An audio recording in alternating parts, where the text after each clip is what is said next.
देवी का नाम दुर्गा कैसे पड़ा और ऐसा क्या हुआ कि देवी लगातार नवरात्रों को रोती रही। क्या आप जानते हैं कि हमारे देश में 2 नहीं बल्कि 4 बार नवरात्रे मनाए जाते हैं। देवी दुर्गा को शताक्षी और शाकंभरी क्यों कहा जाने लगा? कुछ ऐसे ही सवालों को ढूंढते हैं हमारे श्रीमद् देवी भागवत महापुराण में।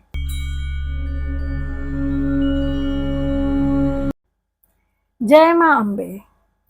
अश्विनी मास के नवरात्रों के साथ ही एक बार फिर से हमारे देश में शुरुआत हो चुकी है त्योहारों की। पहले नवरात्र, फिर दशहरा, करवा चौथ, अहोई अष्टमी, दीपावली का 5 दिन चलने वाला महापर्व और फिर छठ पूजा। नवरात्रि के इन 9 दिनों में हम माता के अलग अलग 9 रूपों की पूजा करते हैं। चैत्र माह की तरह ही अश्विन माह यानी कि सितंबर अक्टूबर में भी नवरात्र होते हैं। लेकिन क्या आप जानते हैं कि हमारे देश में 2 नहीं बल्कि 4 बार नवरात्रे मनाए जाते हैं। चैत्र माह यानी कि अप्रैल महीने में और फिर उसके बाद अश्विन माह यानी कि सितंबर अक्टूबर में जो नवरात्रे हैं, ये तो आमतौर पर सभी को पता है। लेकिन हमारे यहाँ पर 2 गुप्त नवरात्रि भी होते हैं और माना जाता है कि सिद्धि प्राप्ति करने के लिए लोग इन नवरात्रों का पालन करते हैं। नवरात्रों से ही जुड़ी बहुत सारी मान्यताएं हैं, बहुत सारे मिथ्स हैं लोगों के बीच में, और कुछ लोग तो सनातनी बातों, रीति रिवाजों, परंपराओं का भी महत्व नहीं समझते और ना ही जानते हैं। अपने अधूरे ज्ञान की वजह से वे हमारी संस्कृति और धर्म को एनालाइज और क्रिटिसाइज दोनों करते हैं। लेकिन सच्चाई कुछ और है। हमारे त्योहार जितने संस्कृति से जुड़े हुए हैं, उतने ही ज़्यादा वो विज्ञान पे भी आधारित हैं। अब आप नवरात्रों को ही ले लीजिए। साल में जो हम 2 नवरात्रे मनाते हैं, इनके पीछे एक बहुत बड़ा लॉजिक, एक वैज्ञानिक तथ्य भी जुड़ा हुआ है। हमारे देश में साल में 2 बार फसलें काटी जाती हैं और माना जाता है कि नई फसल को खाने से हमारे शरीर या हमारे पेट पर बहुत ज़्यादा प्रभाव पड़ता है। इसीलिए अप्रैल में और अक्टूबर में जब आसपास में फसलें काटी जाती हैं, उसी समय हम लोग नवरात्रि का भी आयोजन करते हैं या नवरात्रि मनाते हैं और लगभग फलाहार के ज़रिए ही हम अपना ये समय बिताने की कोशिश करते हैं ताकि हमारी सेहत पर इसका बहुत ज़्यादा असर ना हो। तो ये था हमारा नवरात्रि से जुड़ा एक लॉजिक, एक साइंटिफिक प्रूफ कि आखिर क्यों नवरात्रि मनाया जाता है। देवी का नाम दुर्गा कैसे पड़ा और ऐसा क्या हुआ कि देवी लगातार नवरात्रों को रोती रही।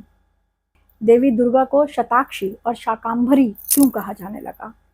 कुछ ऐसे ही सवालों को ढूंढते हैं हमारे श्रीमद् देवी भागवत महापुराण में। प्राचीन काल की बात है। एक बहुत भयंकर दैत्य हुआ दुर्गम। हिरण्याक्ष की ही वंशावली में हुए रूरू का पुत्र था दुर्गम दैत्य। जैसा इसका नाम वैसे ही इसका काम। अपने नाम के ही समान ये बहुत ज्यादा लोगों को तंग करने वाला था। तीनों लोगों पे ये भारी पड़ रहा था। देवताओं का बल होते हैं उनके वेद।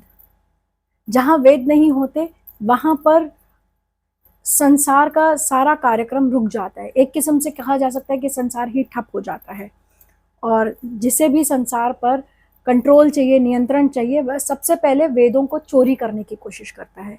और कुछ इसी तरह का प्रयास किया दुर्गम दैत्य ने भी। उसने ब्रह्मा जी की तपस्या की। इसके लिए वह हिमालय पर्वत पर चला गया और लगभग 1000 वर्ष तक कठोर तप किया। इतना कठोर तप था कि वह सिर्फ वायु पर ही जीवित रहा। ब्रह्मा जी जो सभी को वर देते हैं, दुर्गम के इस तपस्या से वे बहुत प्रसन्न हुए। उसके सामने प्रकट हो गए और उसे भी कहा कि बोलो पुत्र, तुम्हें क्या वरदान चाहिए। दुर्गम अपनी तपस्या से खुश था और सामने ब्रह्मा जी को देखकर उसकी प्रसन्नता का कहीं कोई और छोर नहीं रहा। उसने भी भगवान ब्रह्मा से कहा कि आप मुझे एक ऐसा वर दें जिससे कि सभी ब्राह्मण जो भी वेद का ज्ञान जानते हैं, वे सभी ज्ञान मेरे अंदर आ जाए और उनसे लुप्त हो जाए। ब्रह्मा जी ने कहा ठीक है। उसने कहा कि देवताओं का भी जो वेद का ज्ञान है वो मुझे मिल जाए और देवता भी उससे हीन हो जाएं। ब्रह्मा जी ने कहा यह भी ठीक है। इस तरह से हर प्रकार का ज्ञान, चाहे वो वेद का हो, चाहे ब्राह्मणों का अपना ज्ञान हो, हर प्रकार के ज्ञान को ब्रह्मा जी से प्राप्त करके दुर्गम ने अब सभी लोगों पर हमला सा बोल दिया। उसका आतंक इतना हो गया कि देवता भी, क्योंकि बिना वेद के बलहीन हैं, उन्हें भी डर कर अपने अपने राजपाट छोड़कर भागना पड़ा। कुछ ऐसा ही हाल ब्राह्मणों का भी था। जहां पर वेद नहीं, जहां पर हवन नहीं, जहां पर यज्ञ नहीं, वहां पर बल क्या काम करेंगे। ब्रह्मा जी से प्राप्त वरदान के कारण जो ब्राह्मण थे वो तो बिल्कुल ही अपना सारा ज्ञान ही भूल बैठे थे। इतना अधर्म हो रहा है जहां पर इतना, वहां अगले 100 वर्षों के लिए अनावृष्टि हो गई, यानी कि वहां पर बरसात ही नहीं हुई। और ऐसे में जीव जंतु, वनस्पति, पेड़ पौधे, मनुष्य सभी हताहत हो रहे थे। सभी को नुकसान हो रहा था। वनस्पतियां समाप्त सी होती जा रही थी और जीव जंतु मर रहे थे। अपनी प्रजा का ये हाल देखकर देवताओं से रहा नहीं गया।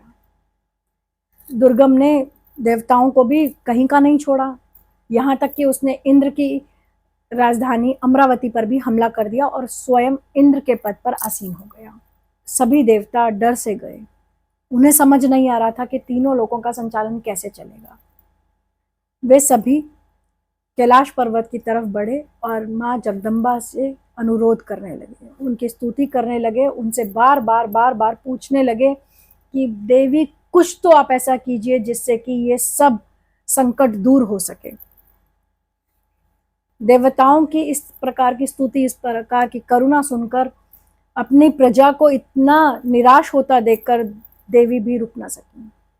देवी ने उन्हें दर्शन दिए। उनके इस रूप में अनेकों आंखें थी, अनेक नयन थे और उनके नयन कमल समान, नील कमल के समान उनके नयन थे। बहुत सुंदर उनका रूप था। और अपने सामने देवी को देखकर एक बार फिर से सभी ब्राह्मण, देवी देवता, प्रजाजन बिल्कुल ही मतलब उनके पैरों में ही गिर गए। उनसे रहा नहीं जा रहा था कि किसी भी प्रकार से उनके इस संकट से, दुर्गम दैत्य के इस आतंक से उन्हें बचाया जाए।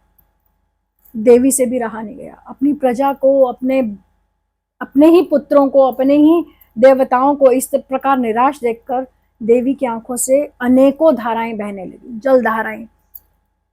देवी लगातार 9 दिन 9 रात तक रोती रही।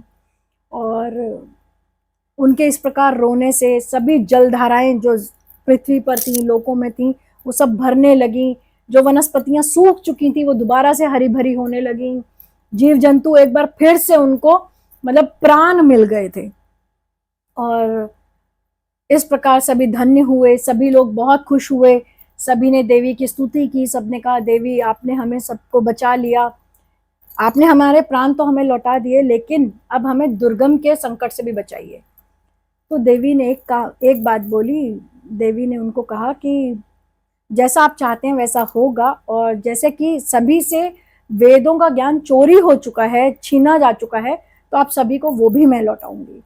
और ये इतना कहना था कि देवी का जो वो विराट रूप था, उसने जोर से एक हुंकार भरी और उस हुंकार में, उस शोर को, उस गूंज को सुनकर तीनों लोकों में कोलाहल मच गया।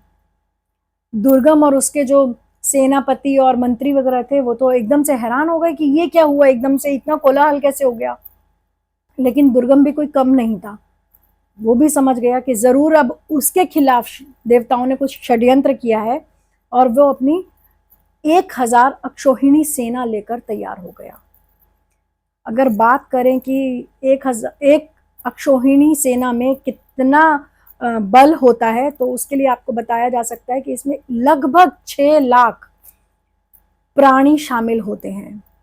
और इनका अनुपात, इनकी रेशियो कुछ इस तरह से होती है। रथ और हाथी 1 अनुपात में होते हैं, घोड़े जो हैं वो उसके बाद 3 अनुपात में होते हैं, और जो पैदल सैनिक हैं या जो मनुष्य हैं वो इसमें 5 के अनुपात में होते हैं। यानी एक का अनुपात रथ और हाथी का, घोड़े और मनुष्य का 3 और 5 का अनुपात है। तो एक अक्षौहिणी में जहां 6 लाख से अधिक प्राणी हैं, तो सोचिए कि 1000 अक्षौहिणी सैनिक मतलब सेना, कितना बड़ा दलबल होगा। वो अपने इस दलबल के साथ बिल्कुल तैयार था देवताओं को एक बार फिर से हराने के लिए। लेकिन देवताओं को बचाने के लिए देवी ने एक बहुत बड़ा चक्र, एक मंडल की रचना कर दी और सभी को उसके अंदर करके खुद वो बाहर खड़ी हो गई। देखते ही देखते देवी के शरीर से 10 महाविद्याओं की उत्पत्ति हुई, जिनमें सभी जानते हैं माँ काली, माँ तारा, माँ छिन्नमस्तिका, माँ भैरवी, माँ त्रिपुरा, माँ भुवनेश्वरी, माँ त्रिपुर सुंदरी, और इस प्रकार से जो विभिन्न नाम हैं माँ के, वो सभी वहां पर उत्पन्न हुई। अब 10 महाविद्याओं के साथ तो माँ लड़ नहीं सकती थी दुर्गम दैत्य के साथ, तो उन देवियों में से भी आगे हजारों लाखों की संख्या में, हजारों लाखों की संख्या में मातृकाएं उत्पन्न हुई, और देखते ही देखते उन मातृकाओं ने दुर्गम की सेना की धज्जियां उड़ानी शुरू कर दी। अपने त्रिशूल, अपने खड्ग और अपने अन्य अस्त्रों के साथ देवियां चारों तरफ दुर्गम की सेना से लड़ रही थी। ये जो दृश्य था वो बहुत ही दिल दहला देने वाला था, क्योंकि हर तरफ सिर्फ रक्त की धाराएं ही बही जा रही थी।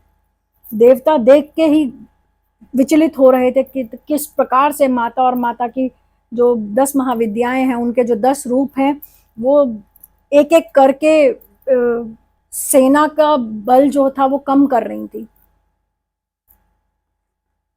हमारे पुराणों में बताया गया है कि ये दुर्गम दैत्य के साथ जो ये युद्ध था वो 10 दिन तक लगातार चलता रहा, और 11वें दिन जब माता ने पूरी की पूरी सेना को नष्ट कर दिया, तो वो उनका युद्ध फिर डायरेक्ट या सीधे सीधे दुर्गम दैत्य के साथ हुआ, और वहां उन्होंने अपने त्रिशूल से दुर्गम दैत्य का वध कर डाला।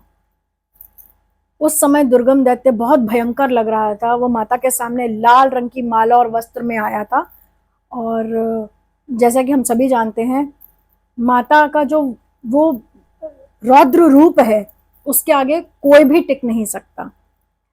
तो अपने उसी रूप में माता ने दुर्गम दैत्य का भी वध किया, और उसके बाद सभी जब सबने देखा कि सभी लोग अब दुर्गम के आतंक से बच चुके हैं, तो उन्होंने माता की एक बार फिर से स्तुति की, फिर से उनको कहा कि जिस प्रकार से पूर्व काल में आपने हमें शुम्भ निशुम्भ, चंड मुंड, रक्त बीज, महिषासुर इस प्रकार के दैत्यों से बचाया है, एक बार फिर आपने अपनी प्रजा को इस प्रकार के जो संकट से उबारा है, उसके लिए माता हम आपका बहुत आभारी हैं।